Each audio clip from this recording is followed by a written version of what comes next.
Ya, baik, kita mulai ya. Selamat siang, Assalamualaikum warahmatullahi wabarakatuh. Waalaikumsalam warahmatullahi wabarakatuh. Baik, kita akan memulai sesi ngobrol bareng PBBN kita hari ini dengan narasumbernya adalah Mas Seto. Mas Seto Utoro ini merupakan mahasiswa Prodi Kriya Seni. Ya, Kriya Seni ya, Mas? Kriya Seni isi Surakarta dan juga sudah memiliki brand batik yaitu Batik Seto. Monggo Mas Seto kalau ada yang ingin disampaikan, ini waktunya dipersilahkan buat Mas Seto. Sebelumnya terima kasih ya. Assalamualaikum warahmatullahi wabarakatuh. Waalaikumsalam. Selamat siang, salam sejahtera bagi kita semua. Terima kasih kepada semua anggota, terutama Bu Leli dan semua organisasi yang ada di komunitas Bangga Berkain ini, terutama Mas Gading. Terima kasih sudah diberikan kesempatan buat sebenarnya tidak jadi narasumber ya. Kurang pantas soalnya saya masih senior banget, masih perlu ilmu, memang perlu cover, dan semoga dengan adanya ini mungkin saya sendiri pribadi bisa belajar lebih dalam lagi kepada senior-senior saya. Dan terima kasih sekali buat teman-teman di ISI Surakarta dan semua ibaratnya yang ikut gabung di sini dan meramaikan di sini. Saya terima kasih sekali. Semoga acara ini bermanfaat bagi kita semua. Terima kasih. Oke. Mungkin sharing Mas Seto, kenapa kok milih batik, terus kemudian mau jadi pembatik, itu sejarahnya gimana? Iya, sebelumnya mohon maaf karena di sini saya nggak ada share screen, soalnya ini saya buat enjoy saja gitu. Mohon maaf Bu Leli, sebelumnya saya kepo banget kali jenengan. No problem, santai saja. Kenapa saya milih di batik ini? Pertama itu saya mengenal batik sejak kelas yang mengenal banget itu kelas 4 SD. Kelas 4 SD itu mulai bikin baju sendiri, pengen motif seperti ini, tapi itu belum batik. Jadi saya mulai kenal batik di dunia batik itu waktu SMP kelas 1. Itu sudah tahu, oh ini batik tulis, oh ini batik cap, seperti itu. Pengenalan batik pertama kali Seto itu dari Mulok SMP, maaf ya, Mulok SMP, yang mana Mulok SMP itu yaitu apa ya dulu itu, keterampilan yang diambil oleh 2 guru, beliau adalah pengrajin juga, seperti itu. Di situ saya biasa anak muda batik mesti identik dengan orang tua, tapi menurut saya enggak. Tergantung di mana jiwa kita ditaruh, seperti itu. Tergantung cara pandang kita, baik itu batik. Kalau kita anggap batik itu tua, iya. Kenapa kok tua? Itu warisan nenek moyang kita yang sangat luar biasa. Sebelum ada sosial media, sudah ada di situ. Nenek moyang kita sudah mulai bercerita dengan media kain seperti itu. Mungkin dari situ. Terus ini gimana, Mas Gading? Langsung saya ngomong atau ada pertanyaan-pertanyaan gitu? Langsung aja. Nanti kalau yang ada pertanyaan ya di tengah-tengah itu, jadi kayak ngobrol biasa gitu loh, Mas. Siap. Memang ini konsepnya itu konsep kayak ngobrol, karena memang kita bilang sih keluarga PBBN ya, jadinya ya ngobrol kayak kita dengan keluarga aja. So santai aja. Monggo aja diceritakan pengalamannya apa gitu. Oh, Jadi dulu itu SMP Ya, kelas karyanya 1 saya dibukukan, dijembreng-jembreng ya boleh. jangan dulu Pak, jangan dulu Muhammad. Oh ya Allah. Enggak, Ya harus itu Jangan kok di malu. belakang-belakang. Nggih. Nanti dulu. Jadi Loh, pertama kali harus itu di situ di SMP itu dikenalkan. Terus saya pengen mendalami itu di luar jam pelajaran. Kan 1 minggu dapat 2 jam pelajaran, yaitu keterampilan batik itu. Terus kok kelihatannya saya tertarik dalam arti kok unik ya, prosesnya seperti ini unik banget. Terus guruku yang namanya Bu inisial yaitu saya ikut di situ. Pertama kali itu enggak ibu. Jadi sebenarnya saya ini tidak ada keturunan pembatik sama sekali tidak ada. Jadi bapak saya itu di penjaga SD, ibu saya itu kantin di SD, sedangkan saya anak satu dan terakhir ibu dan bapak. Saya kelahiran 2000 bulan 10 kemarin, jadi masa sangat cilik seperti itu. Yang tak buat apa istilahnya doa restu itu mbah saya. Kalau manggil saya mak, aku kok pingin batik ya, pingin mergawe oleh duit dewe seperti itu. Terus mbah saya, yo kapan waktumu, kan gitu tau. Terus ya wis lah gak popo mak, yang penting aku diizini saya gitu. Terus akhirnya yo dalu-dalu, jangan terlalu sore seperti itu. Terus akhirnya saya mencoba dengan guru saya itu. Pertama kali apa yang tak ibaratnya ngelamar kerja itu, Bu, saya mau mengabdi di jenengan. Kalau jenengan tampi, monggo saya malah seneng. Kalau nggak diterima, saya mohon sekali meminta referensi bukunya biar saya pelajari seperti itu. Terus akhirnya saya di situ disuruh gambar, disuruh nyanting, warna, dikenalkan di situ. Sebenarnya praktek itu kan di kelas 2, kelas 3, tapi kelas 1 saya udah dapat itu. Sering berkembangnya zaman SD, kelas 1 sudah. Jadi mulai pulang sekolah itu kan dulu 12:30 sampai jam 1. Itu pulang sampai maghrib. Itu ngontel pakai Hotel berapa jauh itu? Itu sekitar 3 sampai 5 kilo dari rumah saya. Oh, sehat. Jalannya ada seperti naik turun seperti itu. Wah. Yang rekoso banget. Bagi saya sendiri asik. Kalau dulu dibully sama teman-teman.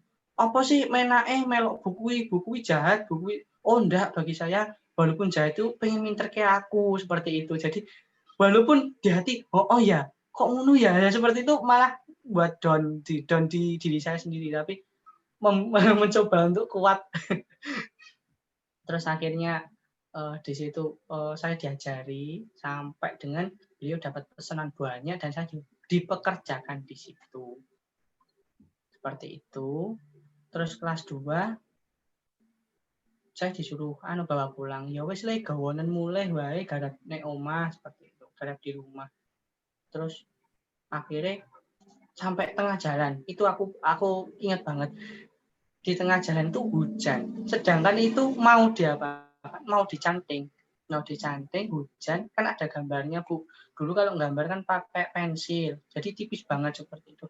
Kena kayak hujan waktu itu kan aku pulang sekolah, jadi bus semuanya kayak itu rantai sepeda putus, makanya terus ya namanya anak kelas 2 SMP ya gimana ya, berbismillah lah ibaratnya, tapi itu menjadi penyemangat saya pribadi seperti itu. Terus akhirnya saya bisa seperti ini walaupun tidak besar. Saya bukan orang besar dan saya bukan dari kalangan yang besar seperti itu. Kenapa kok saya bilang bukan kalangan dari orang besar? Saya kenal beberapa anak yang seumuran saya, teman saya juga, settingan juga. dari Pekalongan, terus dari Bondowoso itu juga gitu. Beliau adalah anak pembatik yang besar, sedangkan saya anak mungkin tani biasa lah di sini. Saya konektivitasnya merasa mungkin Mas Gading. Iya Bu. dalam Bu. Gimana Bu Leli? Kok maksudnya nggak ada lanjutan suaranya? Saya sih lancar. Oh lancar, Berarti oke. lancar. Koneksi Bu Leli ini Bu. Oh, Oke. Koneksi saya BS yang kacau. Oke, mungkin. Ini sudah Saya sih lancar menyimak dengan seksama. Lalu saya udah ambil tisu-tisu ini. Tisunya janganlah, udah jangan. habis. Ya, tisunya. Ayo. koneksinya apa sudah? Batikku malah mek luntur iki piye? Kena cacing mau ceritanya mau. Oh gitu, luntur ya. Sudah luntur sampai rumah sudah namanya habis sekolah capek. Itu loh kenapa saya nggak kepikiran kayaknya itu tak masukkan di dalam tas gitu loh. Kok nggak ada pikiran seperti itu. Jadi sampai rumah udah, sama ibu, ora usah batik mau ngene-ngene wae.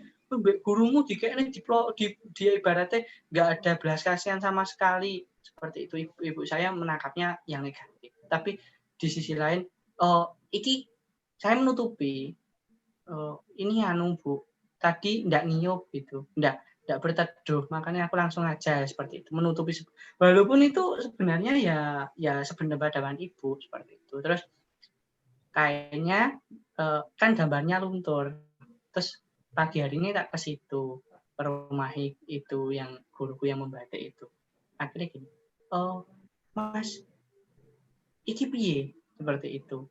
Ya, aku mboten ngertos, Bu. Kalau mau diijoli uang, nggak apa-apa. Walaupun saat itu saya nggak megang uang, ya namanya anak SMP kelas 2, nggak ada penghasilan dan sebagainya. Bingung. Mau gimana? Ya wis, saya maaf. Terus akhirnya saya ikut buruh nutup nembok itu dibawa di rumah. Terus akhirnya saya punya tetangga. Mak, kalau saya manggil mak di sini itu, mak, ibu-ibu itu, ayo batik, terus saya ajari nembok dan sebagainya. Itu berjalan sampai kelas 3 SMP. Terus habis itu sudah saya dari pengrajin satu ke pengrajin yang lainnya, ada 4 perajin yang tak ikuti itu. Setelah saya di guru saya itu, terus ke tetangga yang agak jauh 10 kiloan dari tempat saya itu ada 2 orang. Itu ibaratnya gimana, itu yang begitu sangat memperhatikan saya seperti itu. Tapi di samping itu ada hal lain yang tak sembunyikan. Saya pingin besar, saya pingin batik, saya pingin modal. Dari mana modal saya? Akhirnya saya jualan, Bu, Pak, Mas. Saya jualan itu namanya jadi reseller. Reseller enggak reseller bedak atau baju enggak, tapi reseller batik Madura. Nah, di sini kenapa kok mikir batik? Iya, saya soalnya kalau enggak saya awali dari situ, saya enggak bisa kenal dengan orang-orang yang luas kayak kayak Pak Nurkolis, terus kayak Mas Hadi Pode itu, wah senior saya banget. Seperti itu. Terus akhirnya sampai SMP kelas 3 pengen punya usaha sendiri, tapi belum kesampaian soalnya belum punya modal. Di lain reseller itu kan kecil, mungkin 5.000, 10.000 itu. Terus ada lagi saya bantu batik nutup itu, uangnya itu tak sisihkan buat beli kain. Dari kain 1 sampai saat ini. Dan banyak gunjang-gunjangan yang sangat berat sekali. Bagi saya itu adrenalin sih, Bu, Mas. perlu dirasakan ya, seperti itu jerih payahnya mungkin seperti itu. Tapi Bapak Ibu alhamdulillah sampai sekarang membantu, mensupport seperti itu. Proses membatiknya itu dikerjakan sendiri mulai dari awal sampai akhir atau ada bagian-bagian tertentu yang bersama-sama dengan yang lain, Mas Seto? Untuk yang batik di rumah yang tak bawa ke rumah itu itu nembok saja, nembok Oh, saja. nembok Jadi aja. ya sudah, nembok dibawa ke rumahnya itu. Tapi kalau yang tadi kehujanan tadi itu dari kain digambar terus saya canting sampai warna saja. Jadi masalah pewarnaan dasar sampai ngelorot itu saya enggak tahu. Itu diapakan seperti itu enggak tahu. Nah, Hmm. tapi sampai sekarang Jadi maksudnya Mas Seto, kalau sekarang nggih. proses itu dijalankan semua sendiri ataukah sudah ada pegawai atau ada apa gitu? Terus kemudian nggih. yang dikerjakan itu apakah mulai dari awal sampai akhir? Nggih. Untuk saat ini, Pak, untuk saat ini alhamdulillah Seto bisa membuat UD sendiri, walaupun itu atas nama Bapak. Soalnya umur Seto belum cukup. Terus saat ini Seto alhamdulillah dulu itu udah punya 4, tapi 4 pembantu yang batik itu pada keluar. Karena kenapa? Ada yang nikah, ada yang rumah putu, ada yang beliaunya itu kemana itu bobot lagi, hamil lagi seperti itu. Jadi enggak punya, selama itu enggak punya. Terus saya tahu bingung, akhirnya bingung kader pembatik lagi. Alhamdulillah sekarang sudah punya juga 4 itu sudah lebih dari cukup bagi saya dengan usaha yang sangat kecil seperti ini. Dan semua hasil karya saya itu murni. Bukan murni deh, enggak. Saya enggak bilang kalau murni saya enggak nyontoh-nyontoh yang lain. Jadi terinspirasi dengan gaya saya, murni dari saya. Seperti yang di belakang saya ini. Nah, ini sebenarnya bukan produk yang saya jual, enggak. Ini adalah tugas semester 3 yang saya konsepkan ini bentuknya bentuk kayak pode. Terus kayak mengarah ke Pak Bayu dosen isi Ya, Jogja. Bayu Arya ya. Tapi Bayu Arya. Iya, Bayu Arya. Mas Bayu Arya. Mas Seto ini sudah isi Solo apa isi Yogyakarta? isi Solo. Solo, oke. Nggih. Mas mau tanya kenapa barometernya ke Mas Bayu Arya? Gini. Saya gimana ya, Pak Bayu itu bagi saya inspiratif banget. Bentuk-bentuk bunganya itu menurut saya, oh iya ini bagus, ini saya banget seperti itu. Walaupun Pak Bayu itu sering keluarkan rasamu, keluarkan gayamu sendiri, nggak apa-apa nyontoh, nggak apa-apa seperti itu. Takjub banget dari masalah itu. Yang satu bunga, yang kedua itu cara penjualan, wah hebat, luar biasa. Itu lelang itu seperti itu. Jadi kalau itu juga tombol lelah, tombol ketika saya nggak enak badan, capek apa itu, buka Pak Bayu, ada Pak Bayu, Pak Abdul Syukur sama Pak Muhsin itu yang Pekalongan itu. Itu sebagai apa ya, obat saya. Ini yang ini belum jadi sih, gaya saya sendiri, tapi tak arahkan ke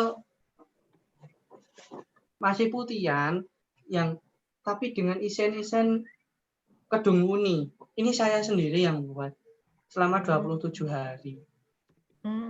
Wah, api. Tapi itu kawung ya kayaknya ya, kayak kawung.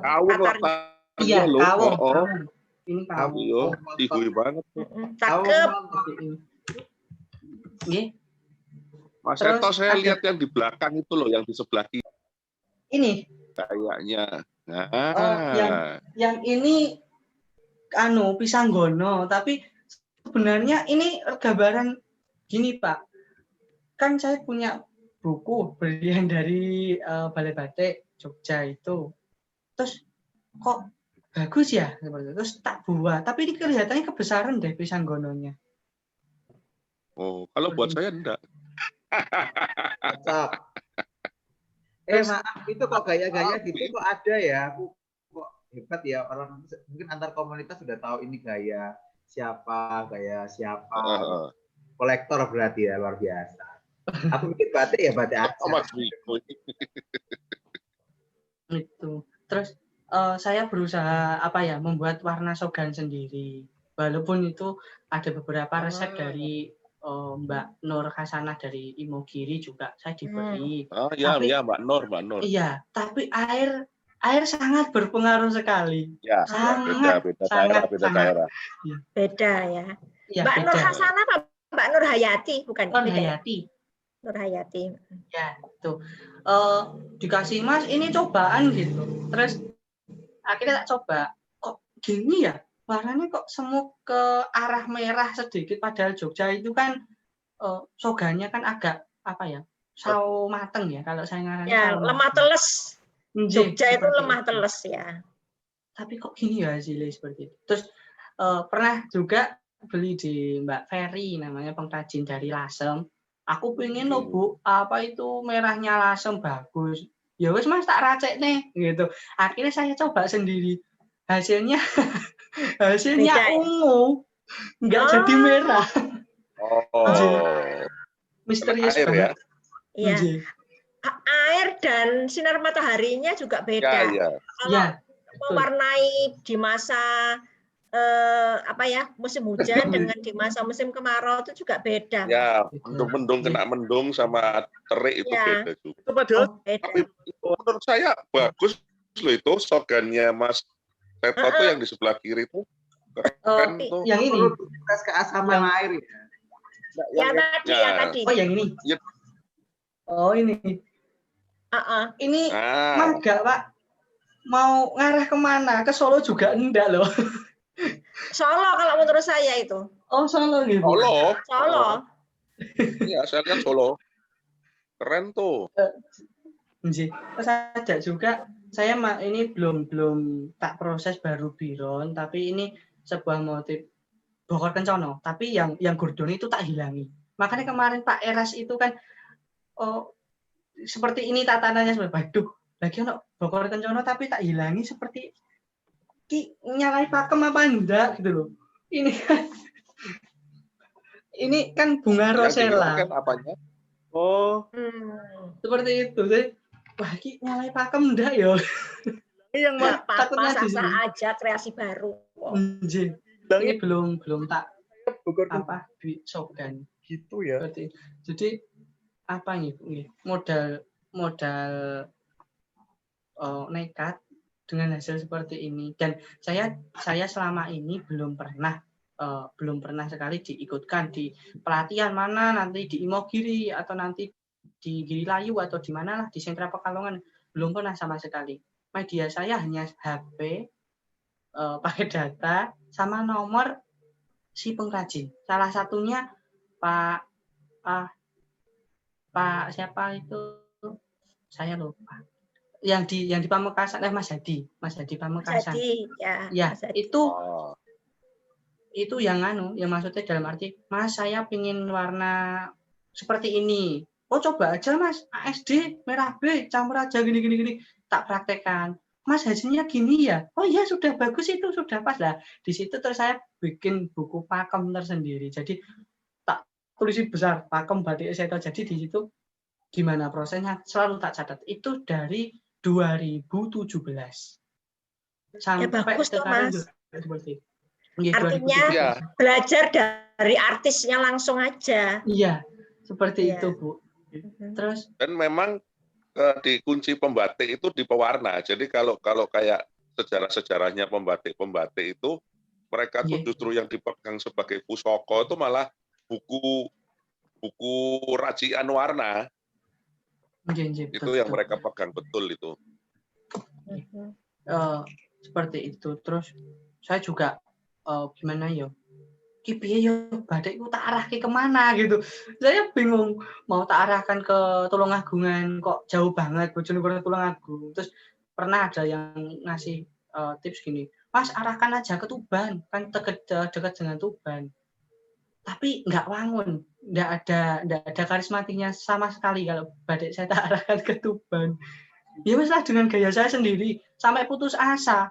Sampai putus asa itu saya saya buka sendiri. Saya membuat print malam dingin. Tapi ada tapinya. Pernah diproduksi Mas? Tidak pernah. Tidak pernah tak produksi. Hanya contoh saja dari tukangnya, Mas. Ini tak contohi 3 kain ya. Nggih. 1 kain tak buat jarik, yang 2 masih ada di rumah. Saat ini tak tanya yang print malam di, Mas gimana screenku?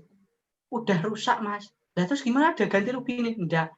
Nah di sini ternyata saya bisa pertama kali itu meluap ya di duit sakmene lah seperti itu, tapi meluap dari diri sendiri, enggak langsung enggak seperti itu.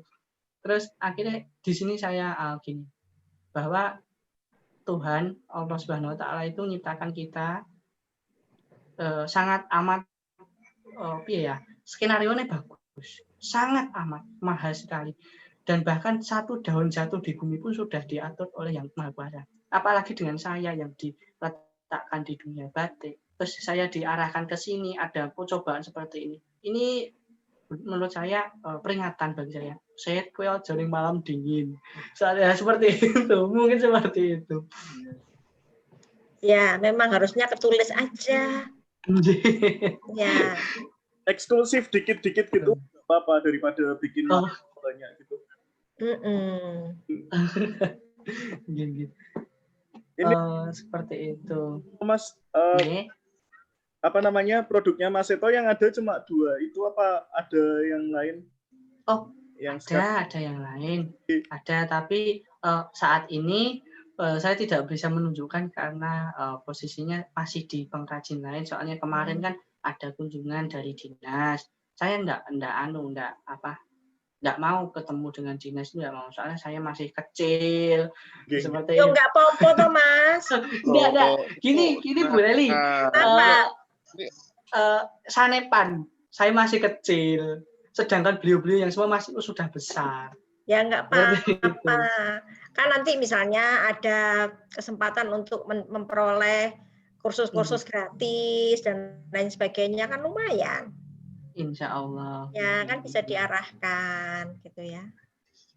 Terus itu. Tapi sekarang batik saya ada 3 Mas. Tak bagi 3. Ada yang ekonomi. Ekonomi itu batik tulis dan cap.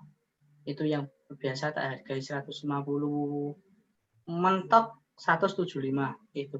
Terus ada yang batik tulis mulai 175 sampai 250. Udah itu tok. Itu yang batik biasa saya.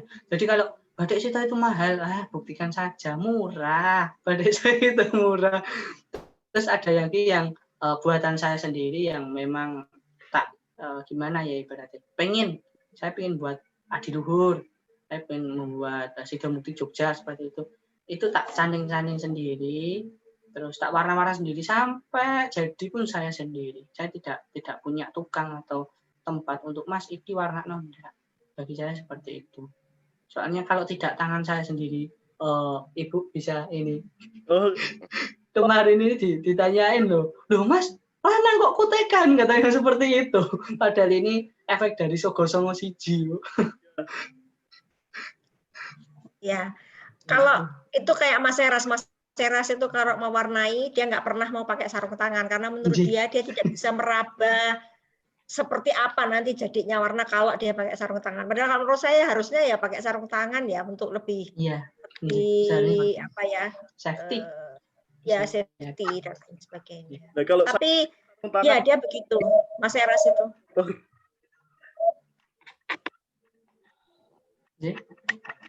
Halo Bu Leli, koneksinya Halo Bu Leli. Halo. Nggih, Bu Leli. Halo, lancar nih. Lancar kok. Oh, nggih, monggo Bu, dilanjutkan. Ya, monggo. Monggo Mas Seto aja. Oh, nggih, monggo. Monggo Mas.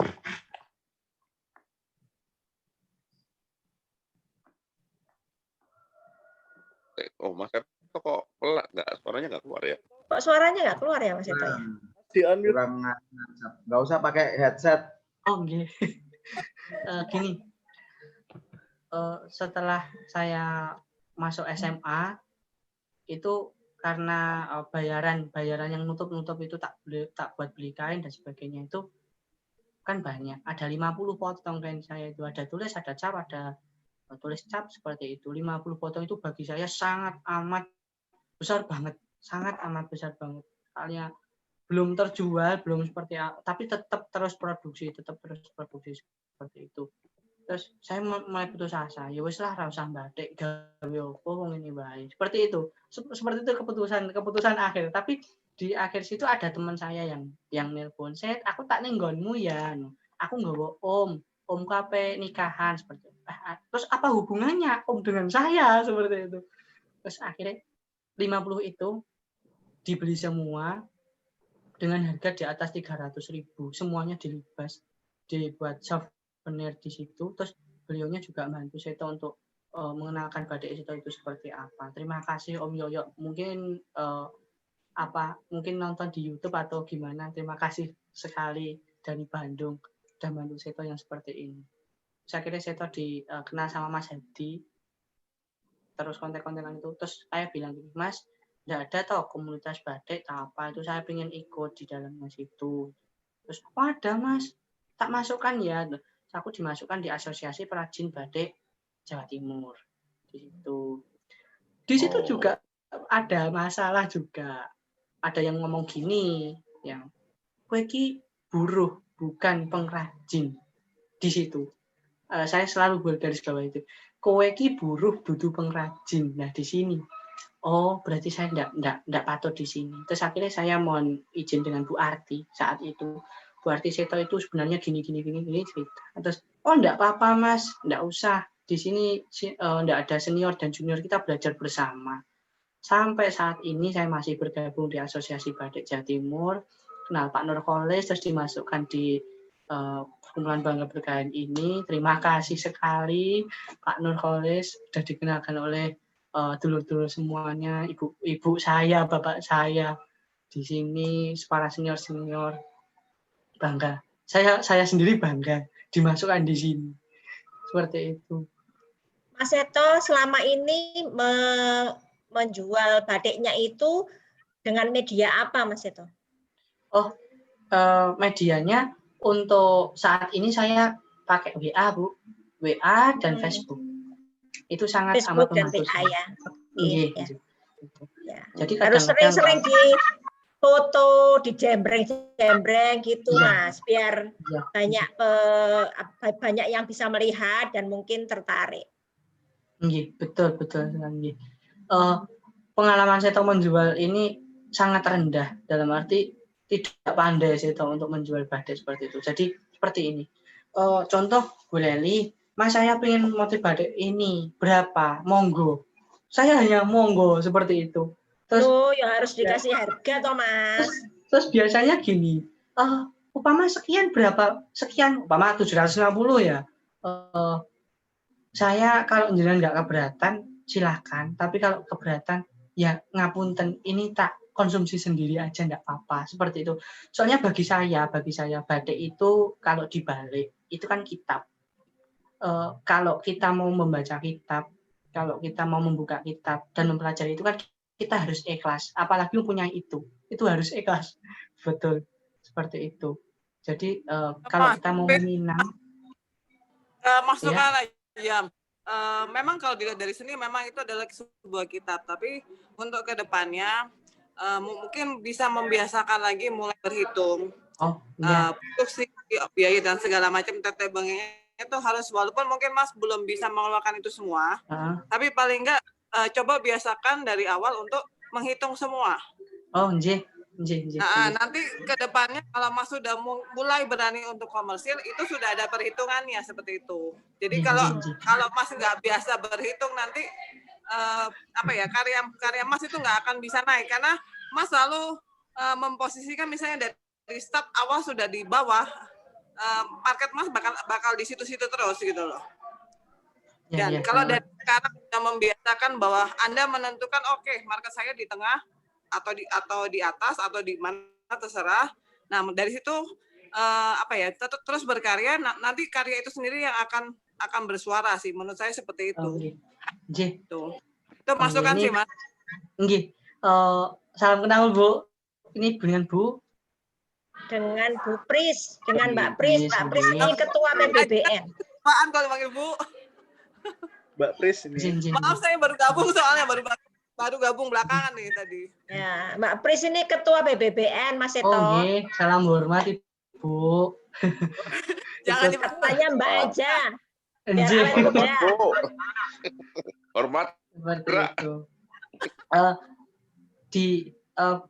Apa ya? Dulu saya tahu kebingungan cara hitung HPP itu seperti apa, terus habisnya itu seperti apa dan sebagainya, kurang paham di situ. Tapi yang bisa saya garis bawahi di sini yang saya monggo silakan itu hanya karya saya sendiri. Tapi kalau yang dikerjakan oleh orang lain, contoh yang ibu-ibu yang membantu saya itu tetap ada harganya seperti itu. Soalnya juga yang dikerjakan beliau kan, saya juga harus bayar beliau. Kalau saya sendiri hanya bayarlah kepuasan saya sudah sendiri. Mungkin seperti udah cukup. Mungkin kalau saya masih bujang kan seperti itu. Beda lagi kalau sudah punya tanggung jawab. Nah, justru itu Mas Seto, kita istilahnya gini ya. Salah satu yang saya cukup admiring itu cukup kagum itu kan seperti tadi Mas Bayu Arya. Mas Bayu Arya itu kan yang saya kagum itu kan justru di bagaimana dia membuat branding atas produknya serta bagaimana dia membuat marketing atas produknya. Nah, itu saya kira yang perlu pembatik-pembatik sekarang itu harus punya gitu loh. Ya kan, kalau kemudian kita mau membuat batik ini benar-benar bisa sebagai apa ya, penghidupan gitu kan. Karena kalau enggak kan akan susah gitu loh.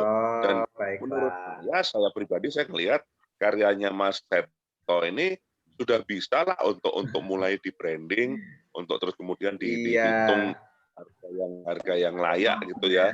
Di sini ada Mas Miko yang bisa pakarnya itu, Bu Leli juga bisa bantu untuk penghitungan gitu, untuk belajar membuat perhitungan yang layak gitu kan. Nah, jadi saya kira perlu. Jadi saya kira langkah ke depannya selain tentu peningkatan karya, ya kualitas karya yang satu sisi menurut saya ini juga sudah bagus.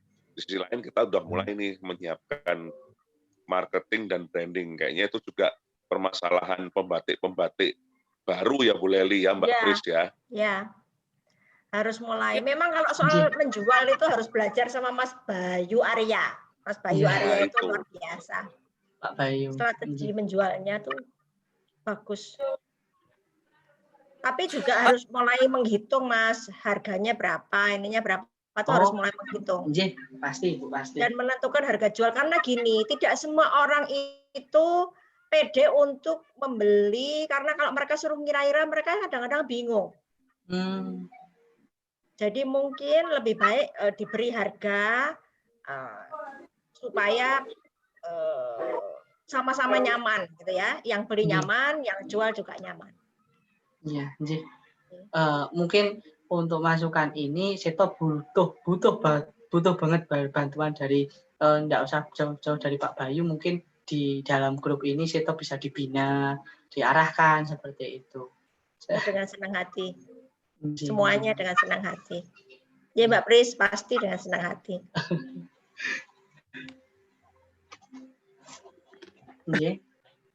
Oh ya, ini saya bingung mau ngomong apa ini. Oh ya, Mas Seto ini kan bikin batik gitu ya, menjual batik gitu ya. Sehari-hari itu pakai batik nggak?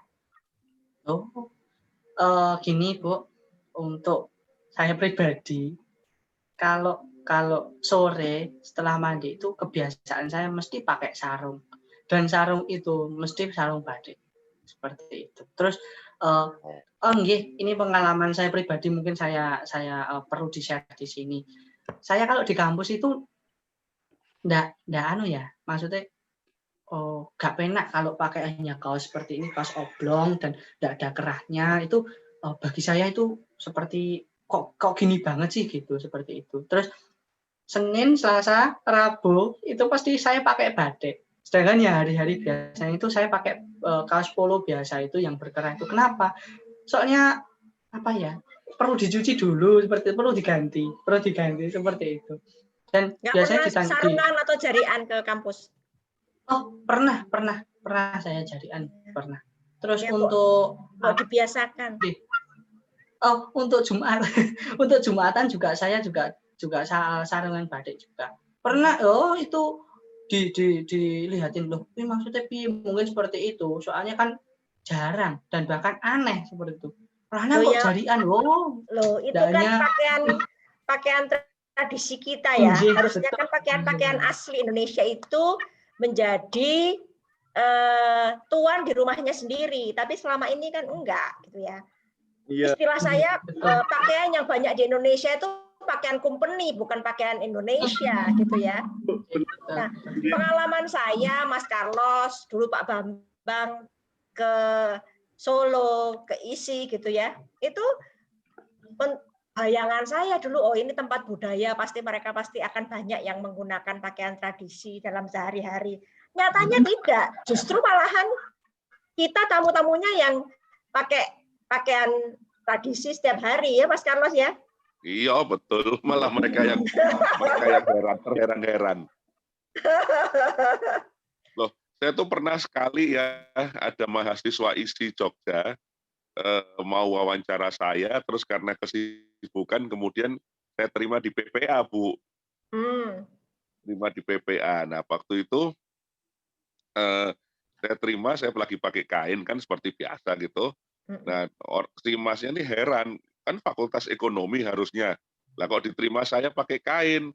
Terus habis gitu Pak Bambang lewat pakai kain juga. Mas terus habis gitu Niko Pak Joko lewat pakai kain juga gitu ya. Terus ada Pak Joko Dewantoro lewat bawa keris. Sampai dia gini, loh ini fakultas ekonomi apa fakultas apa?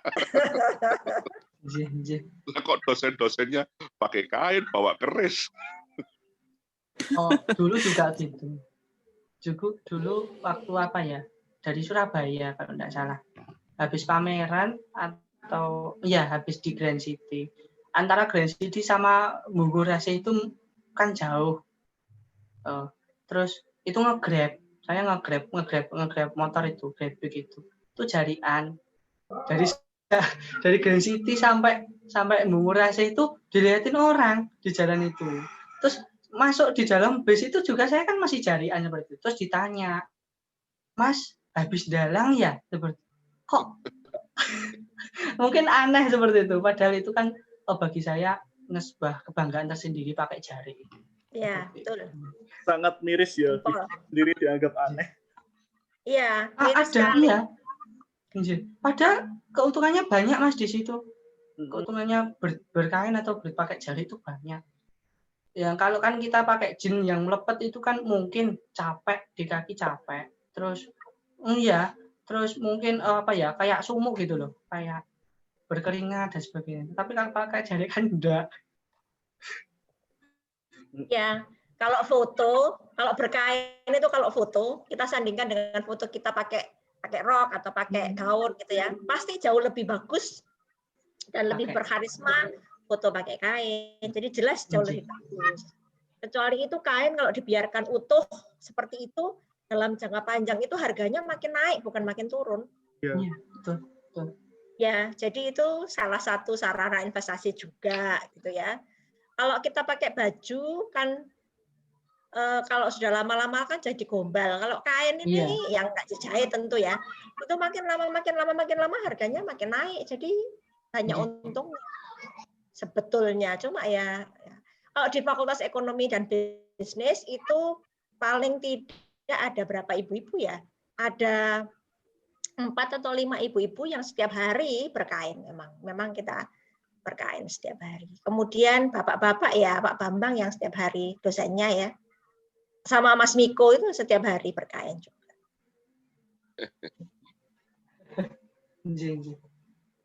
Ya, jadi ya mungkin berkain ya dimulai dari diri kita sendiri ya. Apalagi kalau yang bergelut dengan batik, pengrajin batik itu saya sangat apresiasi kalau berkain gitu ya. Luar biasa. Mas Eko Jombang itu juga berkain. Ya, berkain. Kayaknya Mas Seto nih, kalau saya lihat tadi slogannya kan udah bagus ya.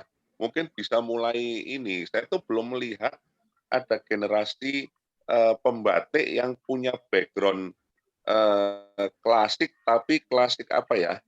Jadi semacam gini loh Bu, generasi Gothic Swan atau Iwan Tirta itu loh. Oh, Kita tuh kan belum ada yang baru nih. Jadi yang punya, kita tuh kan kalau ngelihat Iwan Tirta atau Gothic Swan tuh kan kalau yang tidak mengerti batik loh ya, itu kan mereka kira kan klasik. Yang tidak mengerti batik loh. Iya. Ya kan? Nah, Tapi kan padahal sudah dia kreasinya saudaraan kreasi itu baru. sebetulnya. Ya. Jadi kayaknya boleh juga nih Mas Seto untuk membuat pola-pola yang mungkin kan karena background-nya isi ya, terus saya lihat jadi juga yang gaya-gaya slogannya juga bagus gitu ya. Nah itu mungkin itu saya lihat belum ada yang mengembangkan. Jadi model-modelnya kayak batik-batik yang baru tapi rasa klasik gitu loh. Nah itu bisa jadi segmen pasar sendiri karena banyak yang suka kok klasik-klasik yang apa klasik tapi modern gitu ya. Semangat Mas. Masih banyak kesempatan-kesempatan yang bisa. Oh ini loh batik cirinya Seto Utoro gitu. Jadi ada ciri khas sendiri nih jadi the next Iwan Tirta gitu ya. Amin. Siapa tahu. Amin. Mas Seto, dulu seingat saya pernah ini ya, karyanya pernah masuk nominasi di Lomba Adiwastra, yaitu gimana Mas bisa ceritain ke kami? Oh ngaten gini, sebenarnya untuk Adiwastra itu saya udah ngikuti 2016 kan, 2017. Saya ngikut tapi enggak masuk nominasi, terus akhirnya saya buat lagi dibilangi sama si Bu Arti. Oh Mas itu harus buat seperti ini, konsepnya seperti ini. Oh gini. Jadi saya membuat satu karya yang berjudul Baruno. Itu tak konsultasikan ke satu dosen saya pribadi yang beliau itu mantan pendesain batik keris Solo. Terus saya sama 2 teman pedalangan saya, Baruno. Terus pewarnanya itu dari tekniknya teknik tradisional warna alam yang pakai indigo vera, terus nanti dicelup sogan seperti itu. Nah, sogannya itu dari Mahuni Bojonegoro yang Bapak sendiri ambil dari hutan. Seperti itu. Baruno itu dewa atau dewa laut atau dewa ikan. Seperti itu. Kan waktu itu temanya biota laut. Indonesia sebagai negara maritim seperti itu. Terus proses sendiri. Di situ juga sebenarnya gagal Mas Gading, sebenarnya gagal di situ. Saya belum tahu karakteristiknya tegeran itu seperti apa, kan belum tahu. Tapi tak celup tegeran, wah bagus, kuningnya bagus, setelah dilorot hilang. Padahal kan sebenarnya jolawe seperti itu. Terus enggak ada ambisi untuk menang seperti itu atau 10 besar enggak mungkin, soalnya karyaku jelek banget seperti itu. Ini enggak saya seperti itu, tapi akhirnya masuk nominasi 5 besar, alhamdulillah. Dan sekarang sudah tidak dengan saya lagi, sudah sudah sold out. Oh iya. Ya, mulai dibiasakan untuk mendokumentasikan karya-karyanya, Mas. Jadi kalau misalnya sudah sold tuh misalnya ini karya waktu ini menang lomba ini gitu-gitu loh. Fotonya apa dulu nggak sempat difoto yang itu karyanya? Oh ada kok Mas, ada tak foto kok dulu. Iya. Tapi fotonya juga kan dulu kan 2018, jadi belum kenal namanya foto yang pencahayaan dari sini, awam sekali saya itu awam sekali Bu. Jadi belajar itu ya dari pengalaman. Oh jadi seperti ini tuh caranya foto seperti ini, seperti itu. Terus kalau nggak salah dulu itu pamerannya enggak hanya di Adiwastra, setelah itu ada di mana itu? Oh, di Yogyakarta itu. Oh. Lupa saya. Di Ambarukmo kalau enggak salah di situ. Tapi hanya karya saja, orangnya enggak ikut. Seperti itu. Ya, dari situ saya bisa mengenal bukan mendalami deh. Masih 1 meter. Saya belum mendalam banget di warna alam, tapi saya masih kepo banget tentang warna alam seperti itu. Sampai tahu Pak itu. Jombang tuh yang pinter warna alam. Iya. Mas Yudi, Pak Nurholis, Mas Yudi, Pak Yudi. Ya, Mas Nurholis, Mas Nusa Amin tuh pinter-pinter pewarna alam. Dan mereka juga kalau misalnya diminta untuk ngajarin gitu juga dengan senang hati. Baik-baik kok orangnya. Nggih. Pak Nurholis itu welcome banget dengan saya kok. Welcome. Semangat. Mas Seto tuh di mana rumahnya, tinggalnya? Kota mana? Oh, saya di Bojonegoro, Pak. Kecamatan Temayang. Jadi tengah-tengah bagian Bojonegoro bagian selatan, tapi antara Bojonegoro kota dan Kota Nganjuk itu saya tengah-tengahnya. Jadi sama-sama jauh. Oh, yang jalannya itu ya, apa namanya, baru dibangun itu. Jalannya. Luas sekarang, lagi angin baru dibangun. Ya. Jalannya baru diaspal. Oh, yang panjang. Iya. Nggih, Pak. Jadi ya. Kok tahu? Itu, Pak. Tahu dong, soalnya suka jalan-jalan. Yang aspal ya. Oh, Pak Miko udah pernah kan lewat proyek jalan itu. Loh. Yang punya proyek jalan kayaknya. Oh iya, developernya itu, developer-e. Wih. Jin. Broker proyek jalan dia kayaknya, Mas. Oh, menang tender. Siap, lanjut Mas Seto. Nggih. Kalau biasanya Seto itu kalau enggak ditanya itu enggak bisa ndlewer kemana-mana itu seperti itu. Jadi mah bingung. Seperti itu. Atau ada karya-karya lain nggak Mas Seto? Lihat dong di jambring kalau ada karya yang lain. Ada bisa share screen nanti foto-foto dokumentasi karya Mas Seto bisa ini biar bisa kita lihat. Sama Mas Seto jelasin ini filosofinya apa gitu mungkin. Oh gitu, tak carikan atau dulu. Kalau ada langsung sekarang juga boleh dong. Aku ya penasaran. Oh gitu. Penisirin. Enggak. Share. Monggo sudah bisa share screen nih.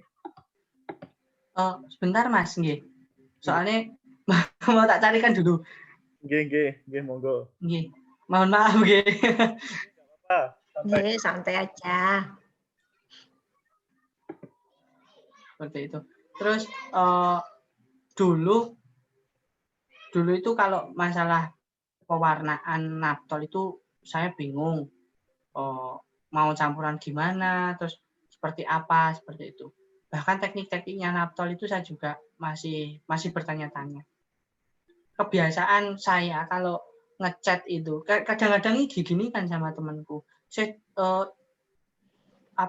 kue kok seperti itu. Maksudnya setiap orang pembatik itu kok mbok cati. Apa sih keuntungannya seperti itu? Bagi saya sih seperti itu wajib ya.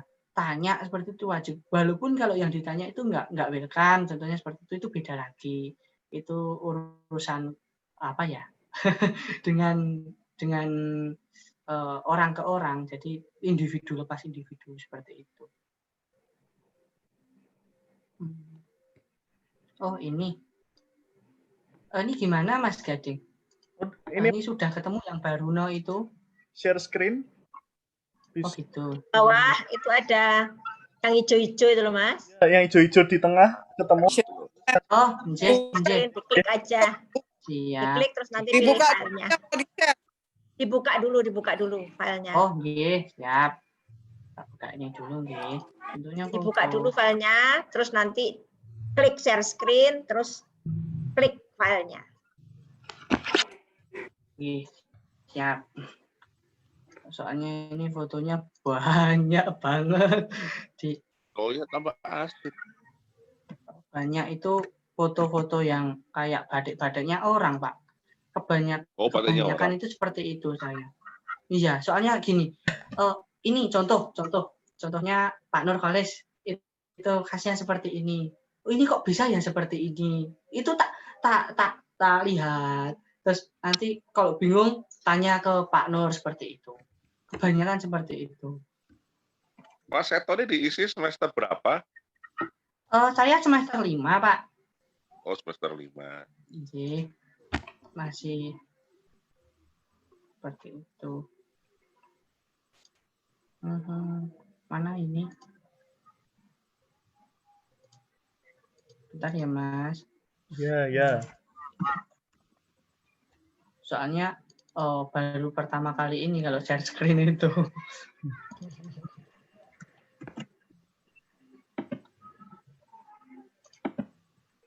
Ini Pak. Jadi mungkin ada apa lagi pertanyaan lagi, nopo gimana gitu loh. Ben Seto itu. Pertanyaan agak melenceng sedikit. Diisi sekarang kuliahnya online atau offline, Mas? Oh, isi sekarang kuliahnya offline, Bu. Online. Maaf, offline. Tapi kalau memang mau menghadap dosen bisa seperti itu. Oh, oke. Kalau di UNER full online, menghadap dosen online, semuanya online. Oh, seperti itu, Nji. Kecuali mungkin kedokteran ya. Kedokteran kan mereka kan dan mungkin yang lab-lab gitu ya semuanya, Pak. Masih ada yang offline. Nah, itu tinggal diklik. Mas, tolong diklik itu filenya yang mau di-share. Cuman filenya doang tuh. Ini aja yang kelihatan. Oh, iya. Sudah ini. Ini fotonya. Fotonya sudah dibuka belum tadi? Fotonya dibuka dulu baru di-share. Oh, bentar.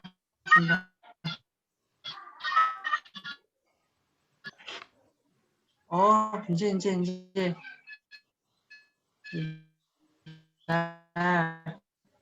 Stop share dulu, terus diulangi lagi kayak tadi. Baru di-share. Ya.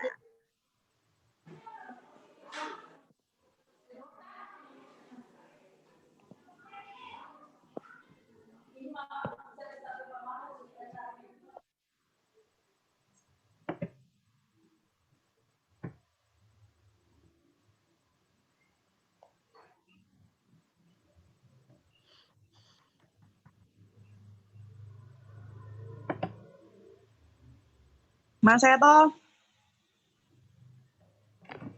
Ini koneksinya mungkin, Mbak. Wah. Halo, Mas. Iya, tempatku juga ngadap. Saya lancar. Apa Mas Carlos like that? Lancar. Oh, lancar. Tak pikir awakmu ngomong like that. Kate tak jawab, iku lah bukannya nama band ya, like that. Oh, take that. Ini Mas nanti mau jadi YouTube. Aku tak makan. Kenapa? Aku duduk maem.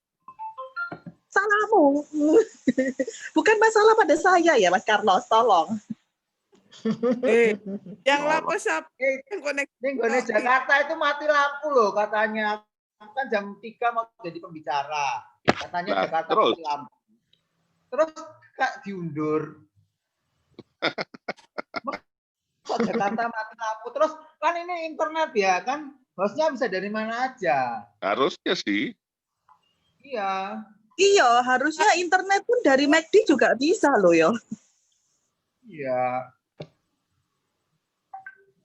Alasannya aneh-aneh. Kendala teknis. Jadi gabung lagi. Halo. Force Mayor apa force minor, Man? Force minor itu. Bukan Mohon force mayor. maaf.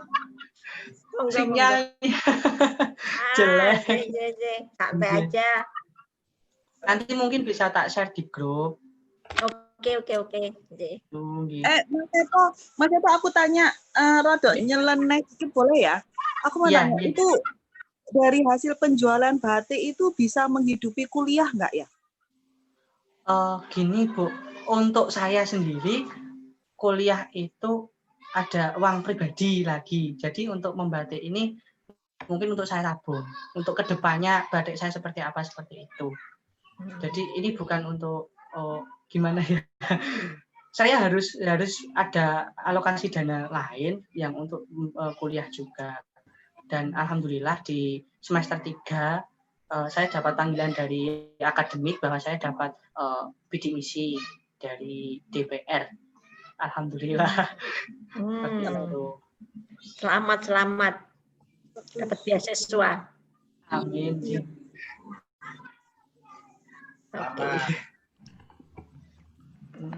Tapi kalau gini istilahnya, kalau mau dibikin sebagai penghidupan gitu ya, apakah sudah bisa atau belum?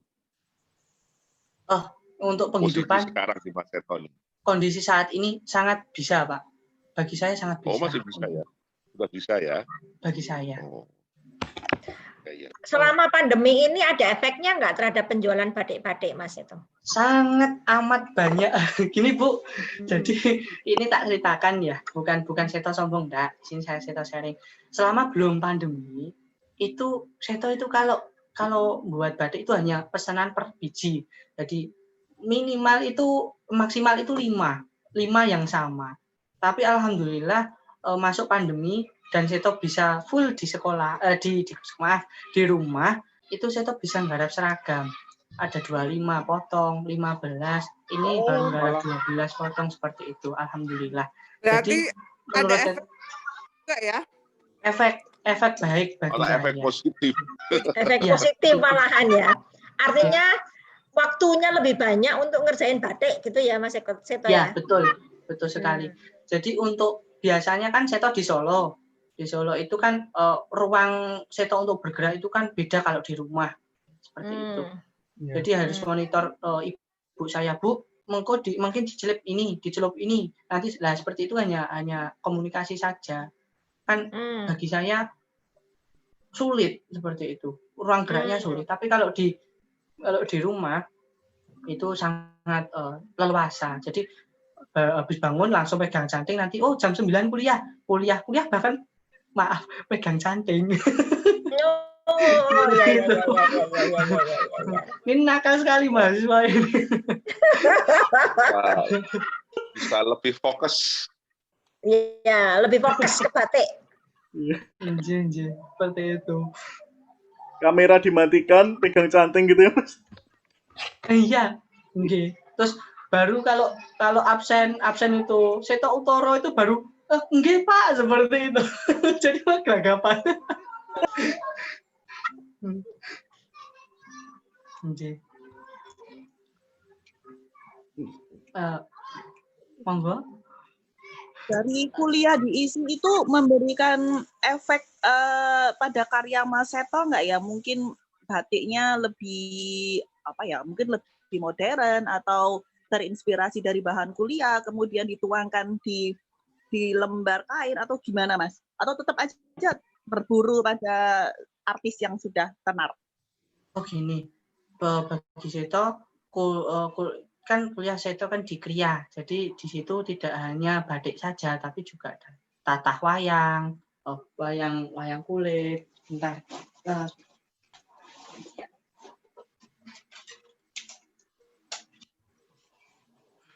Nah, seperti ini juga karya Seto sendiri. Terus banyak dari mulai keramik seperti itu. Jadi untuk batik Seto sendiri itu mungkin terinspirasi dari contoh sunggingan wayang, terus bentuk-bentuk wayang yang kayak bentuk budiran, bentuk apa itu mungkin tak kembangkan di batik, tapi tetap dalam konsep sogan yang Seto punya seperti itu.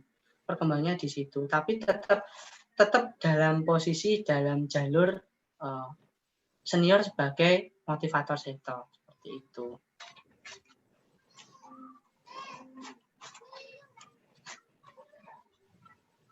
Lihat tadi wayangnya Mas. Mas mau lihat wayangnya?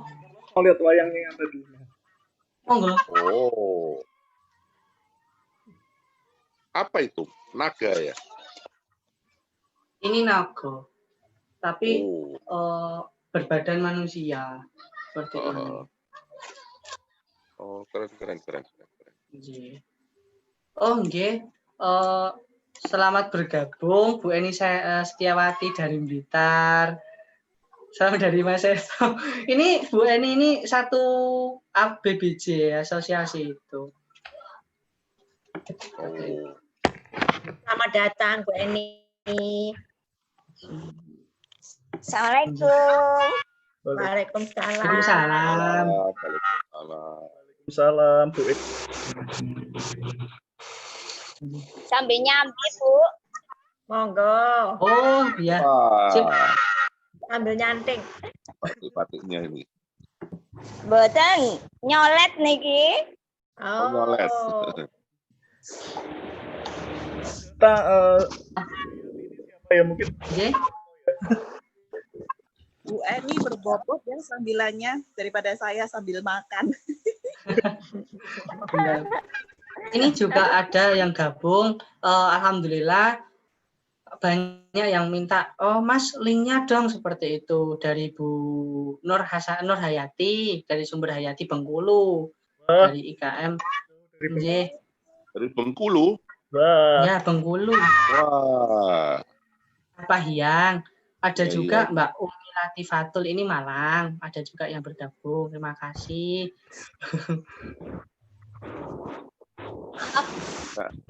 Karena sinyal nih gangguan di sini. Wah. Salam buat semua. Ya Bu. Ya, Bu. Ya salam. Salam. Nah kira-kira untuk Mas Eto sendiri ya, Ya. tantangan ke depan pembatik, terutama pembatik baru, ya, bukan pembatik yang dari keluarga pembatik yang sudah punya usaha batik turun temurun, tapi yang benar-benar baru, mungkin seperti Mas Eto atau beberapa teman yang lain, kira-kira punya pandangan nggak sih tantangannya apa yang harus dilakukan, bagaimana gitu. Atau sudah punya pemikiran bahwa saya harus begini tapi nggak tahu nih harus kemana gitu loh. Oh gini Pak Carlos, kalau saya tahu pribadi, saya cenderungnya kok ke arah tradisi seperti itu. Ke arah mana? Walaupun mungkin dari kalangan tradisi juga banyak banget yang dingendikaken Pak Eras juga sebagai perhitungan juga bagi saya. Kok seperti itu nggih, saya seperti itu. Terus untuk saya tahu pribadi ke depannya yang dari produk untuk mengembangkan contoh Pak nggih. Ini untuk dari konsep tradisi yang dulu batik-batik seperti Satrio Wibowo seperti itu kan mungkin dari seto pribadi mungkin tak rombak sedikit atau tak dengan ciri khas warna seperti itu kan bisa. Dan terus untuk kedepannya seto ingin mengibarkan bukan bendera seto tapi mengibarkan bagaimana batik tradisi itu atau batik-batik yang sudah lawas atau sudah dianggap langka itu bisa up lagi, bisa berjaya lagi seperti itu. Mungkin itu impian yang belum tentu ada jawabannya Pak. Itu masih bingung. Saya juga masih bingung. Menurut Pak gimana Bu Leli? Itu enggak mungkin Mas atau gimana? Monggo. Kalau sesuatu itu mungkin Mas. Jadi lakukan apa yang memang diinginkan dan yang memang maksudnya ada kemampuan dan memang diinginkan. Semua orang boleh punya mimpi masing-masing dan kejar terus dengan penuh determinasi. Insya Allah bisa. Luar biasa Mas Seto. Iya. Iya betul.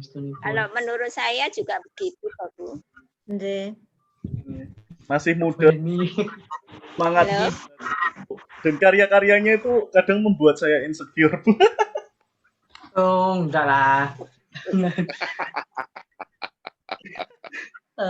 Eh, oh ya, Mas Seto, aku mau nanya nih. Kan aku kan sering ya mungkin dari perajin yang di mana ya? Yang di apa? Banyak Paling ini ditenek ayah lho. kan Tolong dolekno po. karena saking sayangnya sama batiknya ya. Karena saking dia itu kalau batiknya laku itu jadi dia bukannya seneng malah sedih. Itu kira-kira Mas Seto tuh punya nggak perasaan kayak gitu saat batiknya itu laku tapi Mas Seto itu kayak nggak tega itu buat batiknya itu. Iya Mas, saya pernah seperti itu. Jadi kalau ini dari sisi bukan seniman ya Pak ya, ya wis lah berkhayal aja, berkhayal gitu. Jadi kalau yang Baruno itu, Mas ini ndak anu panitianya, ini ndak dibawa Mas Seto, maksudnya nggak dikirim ke Mas Seto, ini udah ditawar sama orang, dikasihkan harga sekian. Antara ya dan tidak itu saya masih ya Allah, iki badekku tak gawe malam nyanting ke nyelupnya seperti ini dan sebagainya, itu perjalanan sendiri buat saya, pengalaman tersendiri buat saya. Itu eman, ada kata-kata eman, tapi kalau kita lihat kebutuhan mungkin lihat apa ya, saldo ATM seperti itu, mungkin ya wis lah iso gawe meneh, seperti itu godaannya. Tapi sebenarnya di lubuk hati, di hati yang di hati ya sebenarnya itu ya eman juga seperti itu. Iya. Kalau nangis belum sampai Mas, tapi terenyuh ya. Iya. Iya, soalnya kan kita kayak gimana ya, kayak udah kayak nyanting kan prosesnya lama kan, udah kayak kita tuh sama dia terus kok mau dipisah gitu loh ya. Rasanya. Iya, betul. Kadang kebiasaan saya tuh nyanting kalau yang batik anggitan saya sendiri, apa buatan saya sendiri itu biasanya jam 8 sampai malam, sampai ngantuknya mata gitu. Wah. Apalagi kalau yang semester 2 itu ibaratnya edan-edannya wong batik. Jadi itu pernah batik dari jam 8 sampai jam 6 pagi. Itu juga biasa ya. Ya kalau ada HP chattingan ya dibalas terus balik lagi seperti itu. Jadi enggak ada rasa ngantuk. Saya juga heran di situ. Kenapa? Kebiasaan kita seperti itu. Iya ya. Mas Seto kan tadi juga apa ya? Juga bilang kan dia mau mengangkat ini ya, motif-motif batik tradisi ya. Yang apa yang namanya? Pokoknya motif batik tradisi yang mau punah, mau diangkat sama Mas Seto lagi. Nah itu saya sangat mendukung Mas Seto itu, soalnya ya kenapa untuk generasi saat ini tuh jarang gitu loh. Bahkan orang regenerasi pembatik yang lebih tua dari Mas Seto pun belum tentu mau untuk melanjutkan motif-motif tradisional yang mungkin yang bisa itu hanya mbah-mbahnya atau ibunya. Itu mungkin dari situ, dari tangannya Mas Seto nanti bisa apa namanya, ya bisa pokoknya motif-motif itu bisa terangkat lagi dan orang-orang jadi tahulah kalau motif itu masih ada gitu sih. Amin Mas. Harapan saya seperti itu. Apa ya, motif tradisi itu menurut saya misterius. Soalnya setiap gambar, contoh katakan saja saya gambar kemarin itu Semen Romo. Soalnya bagi saya Semen Romo itu kan di buku yang diterbitkan Laskar Jagad itu Astobroto ya. 8 Astobroto seperti itu. Iya. Kebiasaan saya itu gambar itu sambil dengarkan wayang. Ya apalah kondisi itu. Contoh Astobroto berarti Makutoromo seperti itu. Jadi dengarkan wayang dan sebagainya sambil gambar. Itu beda dengan umpama satu kali duduk gambar, besoknya lagi gambar, itu sudah beda. Kalau saya sendiri seperti itu. Itu kan motif tradisi itu ada yang menatakan Indo-Indi namanya. Itu juga sebutan saya sendiri. Indo-Indi kan Ada yang gini terus gini gitu toh. Ada juga yang Kirim suratnya repetisi. ke saya juga ya Bu ya, jadi supaya pemberitahuannya. Repetisi diagonal seperti itu kan ada. Jadi Iya, sekilas iya. orang melihat batik tradisi, wah ini rumit mesti lah seperti itu. Padahal belum tentu seperti itu. Iya, ini banyak nih pesertanya juga dari saya. Mas Miko. Iya. Pak Miko. Mas Miko, di mute dulu Mas Miko. Mute dulu. Iya kan internetnya mati ya kan. Loh, Mas Setia jangan di mute, Mas Setia jalan aja. Loh, Mas Seto jangan di mute. Iya. Nah, udah Mas Miko udah di mute udah. Ya udah. Oke. Seperti itu. Terus juga karena saya dari daerah Bojonegoro. Bojonegoro itu dulu punya 14 motif batik yang sudah dipatenkan di era bupati yang dulu. Tapi saat bupati yang namanya ada 42 motif yang ditetapkan.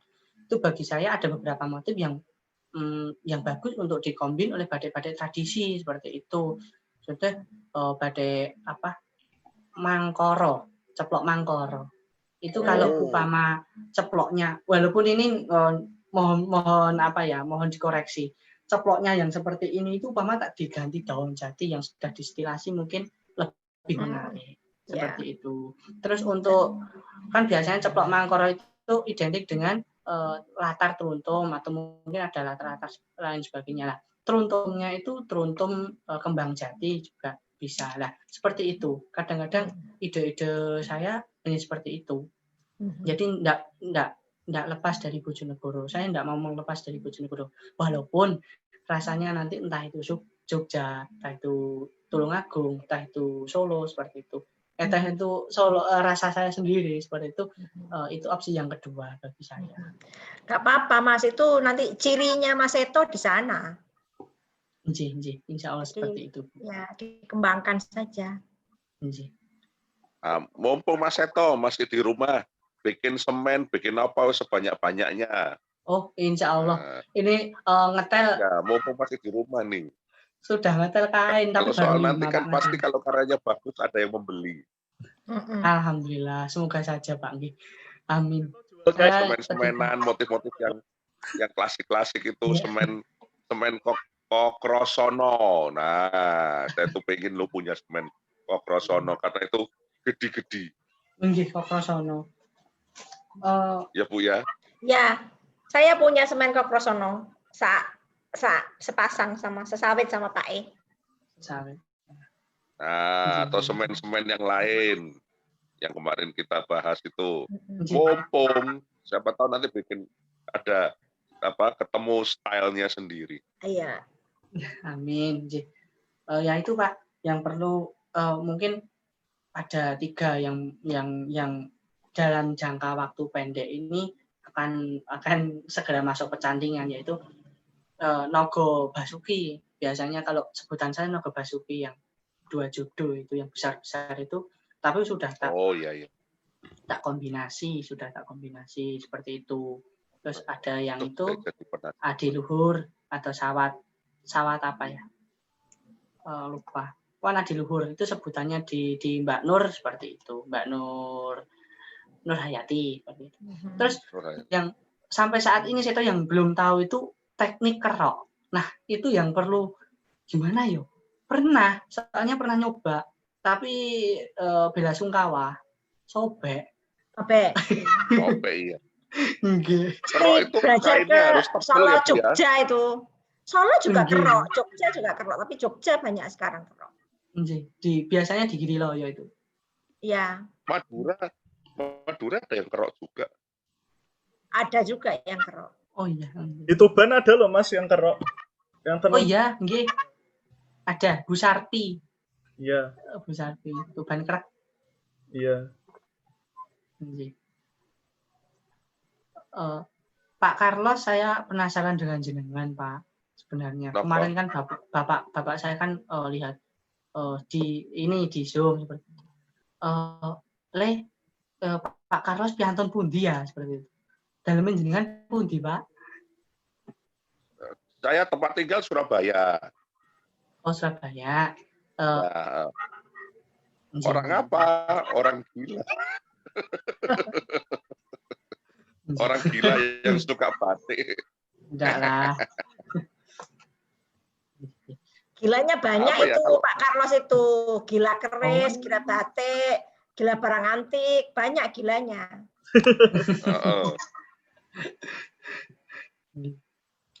Tapi yang saya tahu rasakan sendiri itu kok saya enggak bisa terlepas dari Shogun. Dalam arti pengen warna-warna kayak yang cerah, gembira loka, kayak gembira ceria seperti itu.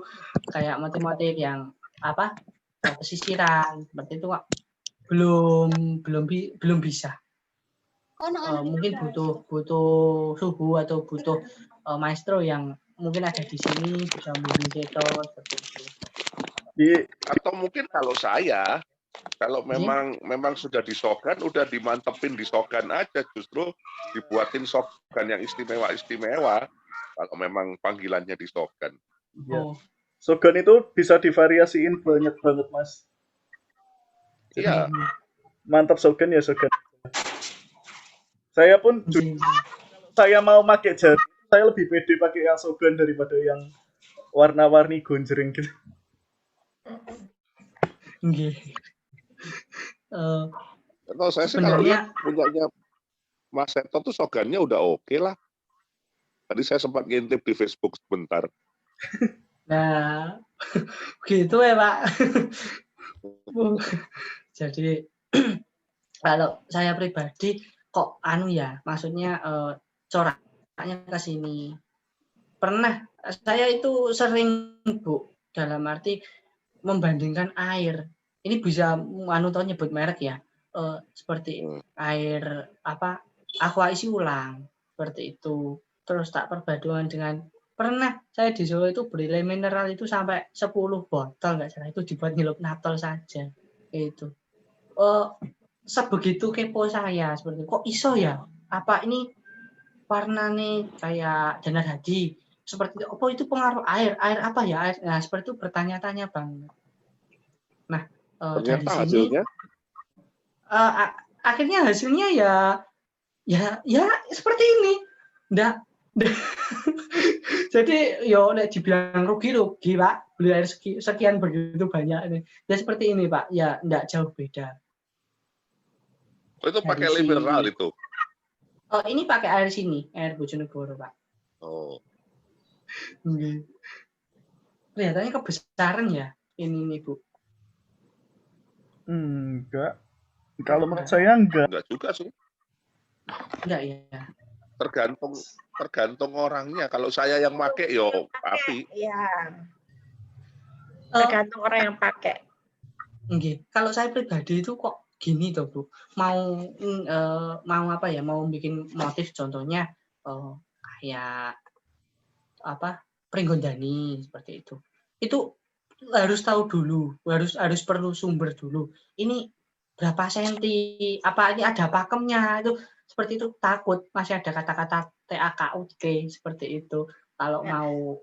Mas, kalau sinjang itu bergantung pada pemesannya. Jadi kalau pemesannya kecil dibikinkan motif yang kecil, kalau pemesannya gede dibikinkan yang gede. Dan jadi di Jawa itu ya yang saya pelajari entah di batik entah di keris itu ilmunya perbandingan Mas. Jadi kalau misalnya ceploknya sekian, ya maka yang lain-lainnya mengikuti perbandingannya tersebut gitu. Jadi nggak bisa saklek diukur persenti, tapi perbandingan rosto gitu loh. Makanya sama juga di keris itu juga gitu loh. Kalau misalnya panjang bilahnya sekian, nanti ininya sekian, itunya sekian gitu. Itu perbandingan semua gitu. Jadi nggak perlu betul-betul dihitung presisi tapi kita lihat aja diperbandingkan dan pakai rosto gitu. Tapi sebetulnya motifnya gede, kalau isainya rapet itu juga nggak kelihatan kalau gede-gede. Gitu bisa juga, makanya tergantung tekniknya. Itu juga untuk mungkin buat pembatik-pembatik yang lain yang gabung di sini gitu ya. Jadi coba lebih daripada dibikin saklek dihitung pakai meter, lebih baik coba main perbandingan.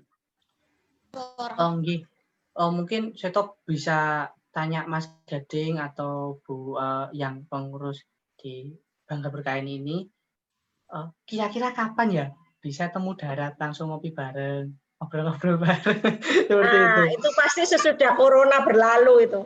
Sebelum corona itu kita sering ya Bu, kita makan-makan di Sebelum corona kita sering. Sebelum corona tuh sering. Terus rencana mau trip kemana itu sering. Ya, sering kita. Nge-trip, kemudian ketemu untuk ngobrol-ngobrol, makan-makan, ngopi-ngopi, itu sering. Ya, namun sesudah corona ini ya kita ngobrolnya ya via Zoom aja. Iya. Ya nantilah sesudah corona Mas. Kita saja. Ya, kopi darat. Lagi kita sudah. Duh, ini Mas Seto kan semester 5 berarti kira-kira lulus itu tahun ini ya, tahun depan ya? Tahun depan itu berarti udah ya, Mas? Belum, Mas. Oh iya ya. Kan program S1. Oh iya ya. Jadi masih lama sih menurut saya. Terus mungkin di sini juga saya bisa tanya tentang warna alam gitu. Soalnya di belakang rumah saya itu kan sudah kali, sudah sungai. Nah itu ditanami sama bapak itu ditanami ada 2 pohon mengkudu. Nah itu pacenya kan banyak. Itu saya keringkan. Itu bisa enggak ya? Ibaratnya kuat enggak di kain? Itu coba ditanyakan ke Mas Nurholis, Mas Nusa Amin, Mas Yudi itu yang paling paham. Mas Yudi apa Mas Yuda ya? Itu yang paling paham dengan warna alam. Apa buah pacenya, apa akar? Kayaknya akar buah pace. Kalau akar ya jelas bisa soalnya. Ya, akarnya kayaknya warna merah gitu deh. Merah. Iya, betul. Ya. Kalau buah pacenya saya nggak tahu warnanya apa. Monggo yang ahli-ahli beliaunya. Saya belas gadas nggak tahu.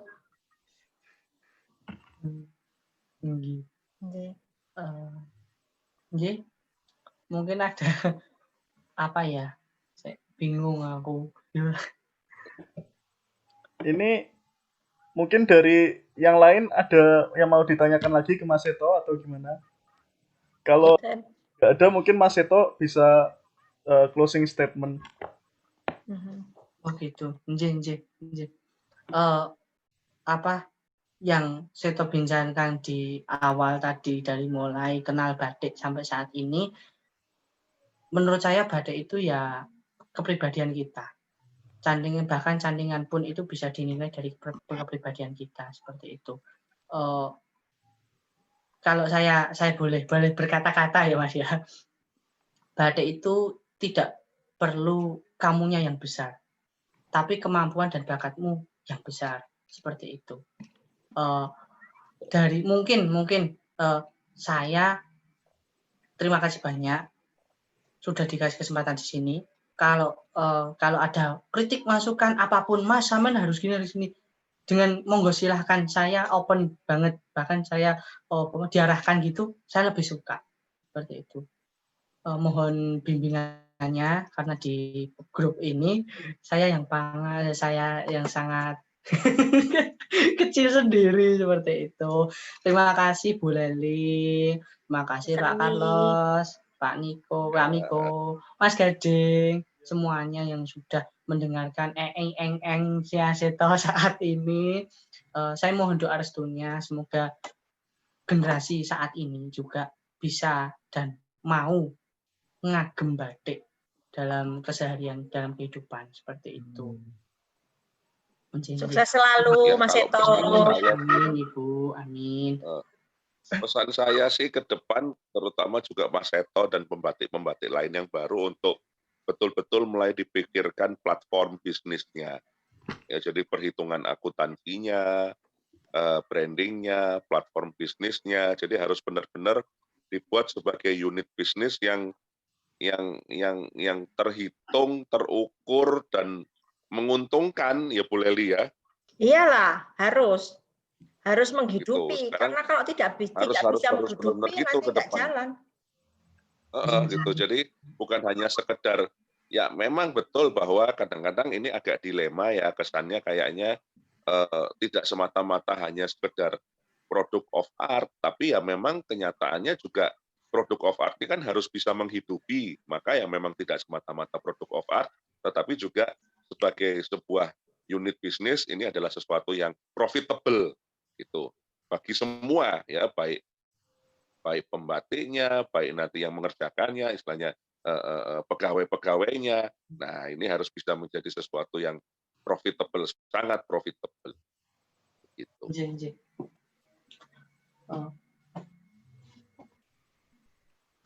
Nggih. Mungkin begitu. Saya mau menambahkan satu lagi buat teman-teman yang ada di luaran sana. Salah satunya dari Sumber Hayati, dari Mbak Umi yang masih terus berjalan di dunia batik. Pesan saya semangat, jangan putus asa, terus mencoba, dan cintailah batikmu seperti kamu mencintai diri sendiri. Terima kasih. Ya. Oke, terima kasih. Terima kasih kembali. Monggo kembali ke Mas Gading. Mas Seto, terima kasih banget sudah mau gabung untuk jadi narasumber di ngobrol-ngobrol kita sore ini. Semoga ini jadi bermanfaat buat kita semua. Dan untuk lagi, insya Allah ini akan ada lagi. Insya Allah kalau kita dapat ACC dari pemateri yang tenun geringsing itu, kita akan membahas tentang tenun geringsing dari Bali. Oke. Woi, keren. Iya. Baik. Ini meetingnya bisa saya akhiri. Selamat siang dan Assalamualaikum warahmatullahi wabarakatuh. Selamat siang. Waalaikumsalam warahmatullahi wabarakatuh. Terima kasih. Terima kasih.